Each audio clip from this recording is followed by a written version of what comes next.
শেষমেশ আমার ছাদ বাগানেও গোলাপ গাছ চলে এলো। তো চলো আবারও তোমাদেরকে প্রথম থেকে বলে দিই। আমি আজকে গেছিলাম গাছ কিনতে রোজের মতোই। এখানে আমি বেগুন গাছ কিনেছি, আবারও তার সাথে ফার্স্ট টাইম ব্রোকলি গাছ। তার সাথে আমি কিনতে গেছিলাম রজনীগন্ধা ফুলের বাল্ব। বাল্ব তো আর পেলাম না, তার জায়গায় আমি আমার ছাদ বাগানের জন্য এই গোলাপ গাছটা কিনে আনলাম। গাছটা আমি খুব তাড়াতাড়ি বসাবো, আর যখন শীতকালেতে গাছটা অনেক বড় হয়ে যাবে আর অনেক ফুল দেবে, তখন তোমাদেরকে দেখাবো কিরকম ফুলগুলো বড় বড় ফুটছে। বন্ধুরা, এর আগের ভিডিওগুলোতে তোমরা অনেকজনই কমেন্ট করেছিলে যে আমি যেন তোমাদের নাম নিই।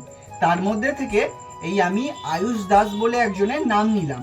আমার ভিডিও দেখার জন্য তোমাকে অনেক ধন্যবাদ জানাই। এরকমই আমার চ্যানেলের পাশে থাকতে থাকো এবং আমাকে সাপোর্ট করতে থাকো।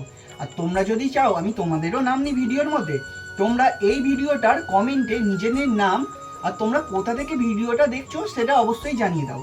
আমি অনেকজনের নাম নেব এর নেক্সট ভিডিওটায়। আর আজকের জন্য এতটা ছিল। টাটা।